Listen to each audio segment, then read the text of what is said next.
Dating mayor, si Yorme Isko Moreno, ano itong nababalitaan natin na tatakbo siya uling mayor ng Maynila. Let's go!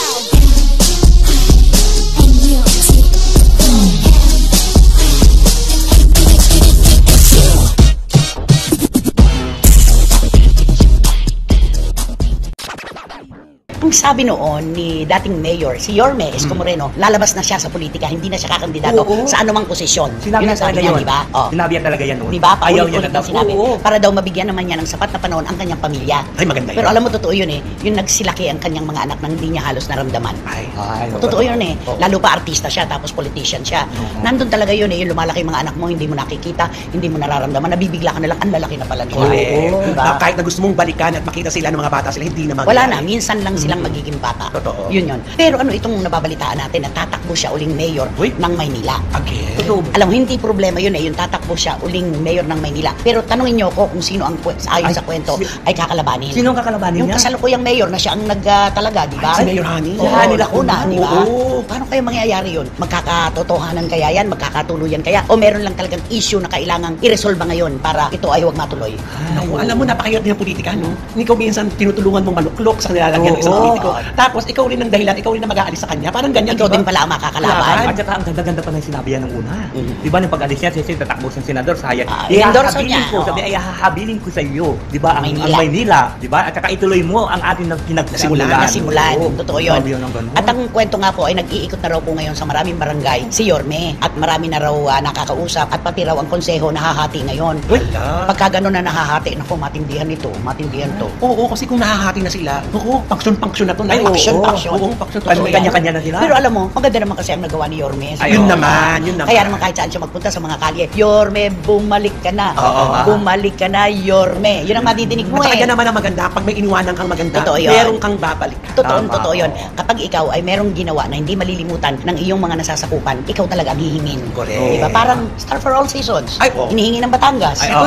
Kasi ang ganda ng markang iniwan. Totoo. Gusto nila ulit maulit. Gustong matikman. So, sa Maynila, ano masasabi mo doon? Yung banggaan kung matutuloy. Naku, kung yung mga nakakalungkot. Kasi dati minsan sa isang magkasama sila sa City Hall na nag-oopisina, tapos inuluklok mo, tinulungan mo, nagpaalam ka. Inendorso mo. Tapos syempre, asang-asa naman yung inendorso mo na, ay baka talagang para na sa akin na to, chance ko na to. Ngayon, nanabalta na tatakbo siya, parang babalik ulit sa Ang kanya. kwento kasi, meron daw isang tao sa kampo ni Mayor Hani Lacuna na mukhang hindi daw masuheto, hindi raw masuheto ni Mayor, at yun ang parang kaaway ni Yorme Ay, Isko. ganun. Ayan na nga. Ano kaya Gusto, ito? Ano mo, pagkulit ka May talaga. duda ka ba kung sino? Eh, hindi kaya ito yung kapatid?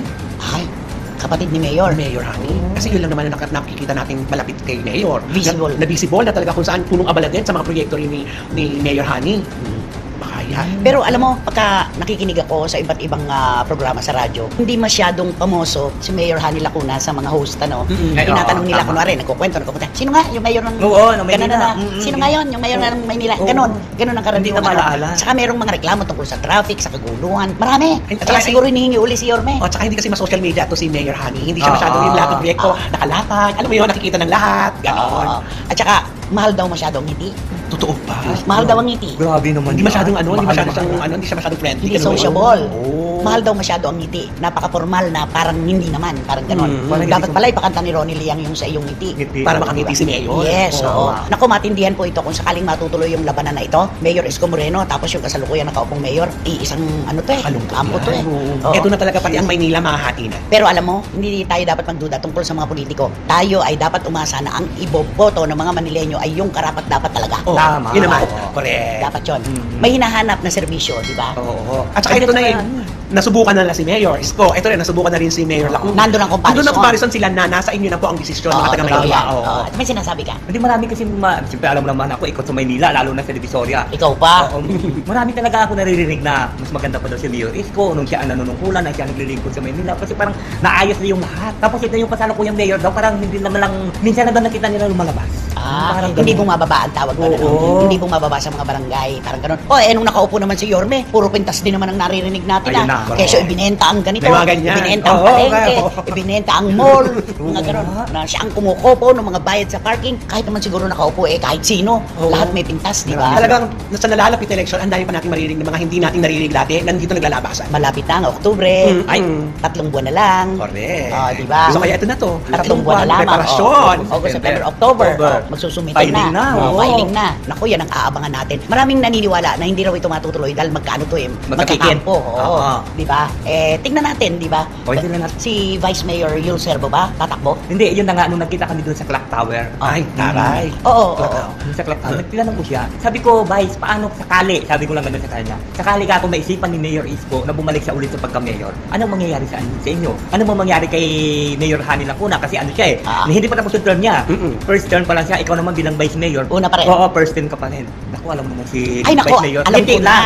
Dapat si Vice Mayor Yul Servo magpahiram ng ngiti kay Mayor Yun, Lacuna. tama. Alam mo naman si Vice, mata pa lang niya nakangiti na, Oo, di ba? oo, napakaano rin Oo. yun. Tsaka napaka, Nag-uusap. man of your words, Yeah, di ba? so, Yun, kaya ngiti lang. mahal natin. Ngiti lang ang sinagot niya sa akin. Oh, ganun naman siya, nakangiti lang siya gano'n. Wala ka naman sasabi, Wala. di ba? Wala mo. Ako, magulo. Sila mismo rin kasi takot sila magbigay ng mga opinion ngayon. Tama.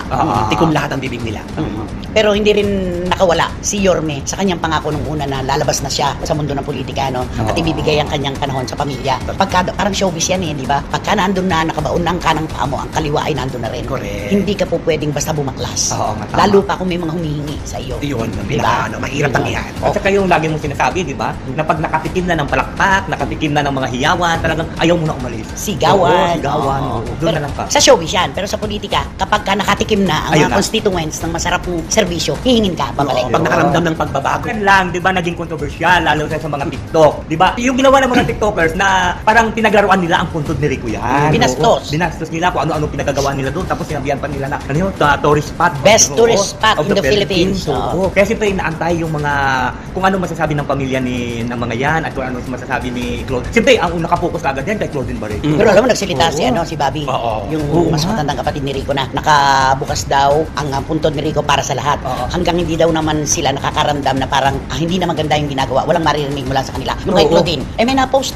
Oo nga, pero hindi naman siya fake news naman daw Fake yung mga news. sinasabi niya. Hindi Oo, naman daw totoo grabe, yun. no? Alam mo, pati Ang yung taray pagsagot. naman ng post na yun. Oo nga. Pati pagsagot, no? Pinipake news na Nakakaloka, rin. sabi niya, ilang taon na ba kayo ngayon? Hindi nyo nga kilala si Rico eh. Totoo, Di ba? Oo naman, totoo Naman yun. yun. Totoo Hindi yun. nyo nga kilala eh. Oo nga naman. Pumanaw si Rico ng 2002, March 29. Oo, tapos mga Yung mga ang babata nitong mga ano, Ay, oo. hindi nga naman nila naabutan. Ano? May katotohanan. Oo. Ang mali doon, yung mga yan-yan ni Claudine, hindi niya ina-address si Rico ng yan. Oo.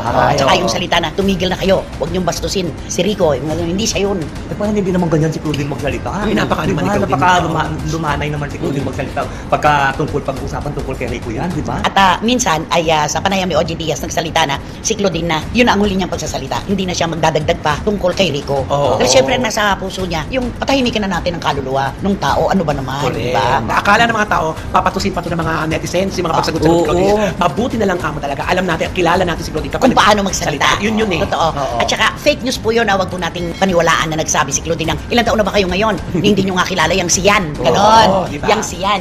Anong malay nyo kay Yan? Di ba ganon? Anong yan? Hindi naman niya yan, hindi niya ina-address si Rico ng Yan. At saka hindi talaga ako maniwala na sinabi ni Claudine yun. Kasi nakikita ko sa kanyang mga post busy siya doon sa mga anak niya. Oo, Sa kanyang panganay, kay Santino. oo. Saka Diba? tama Proud na lang proud naman ang siya. reaction si Claudine dyan. Kasi kapag nagkaroon na naman siya ng reaction yan, hahaba naman to, Ay, siya na oo. naman yung masama. Hindi nga ba? Hindi nga Oo. ba? Ano ang sabi? Paano magsasalita si Claudine? Siya nga mismo ginagamit niya si Rico. Ayan, di ba? Parang ganon. May mga ganon Kaya agad. dapat talaga hindi na lang, di ba? Basta sa puso niya, nire-respeto niya si Rico yan. At pagka birthday ni Rico, Hindi nakakalimutan. anniversary ng Oo. pagpanaw, Oo. hindi siya nakalilimot. Correct. Dumadalaw siya. At maayos na po si Claudine at ang pamilya ni Rico. Huwag niyo na pong pag-awayin. May mga umuusbong na naman kasi na, kaya ayaw sa'yo ng pamilya ni Rico. Ganito, ganyan. Buti pa kayo, yung puntod ni Rico, nahahalikan ninyo, nayayakap ninyo. Nung ilibing si Rico, hindi nga makalapit si Claudine. Diba? Yun yung mga panahon na yun, yung senaryo na yun. Noon po yun, 22 years ago. Pero pagkatapos po ng mahabang panahon, nagbabago na ang puso ng tao, di ba? Lahat kumakalma na. At ang pagtanggap, laging nandyan. Tama, oo. Kaya tapos na po yun, huwag nyo nang ungkatin pa yun. Noon po yun, nung kamamatay pa lang ni Rico yan. Pero tagal na ng panahon, di ba? Ang nakakaloka, parehong Rico ang maingay ngayon, no? Ay, oo. Sino kayang Rico ang susunod? Naku. No. Oh, hindi pa mayroon pa ibang Rico, di ba? Rico Robles. Ay, ang magaling na DJ. Magaling siya. O baka si Rico Soliman. Ay, Oh. At yun na nga mga kachika, kung nagustuhan mo ang hot topic natin for today's video, ay ano pang inaantay mo? Mag-like ka na at i-share mo na din para mas marami pang magkakaalam sa hot topic na ito. Maraming salamat! Let's go.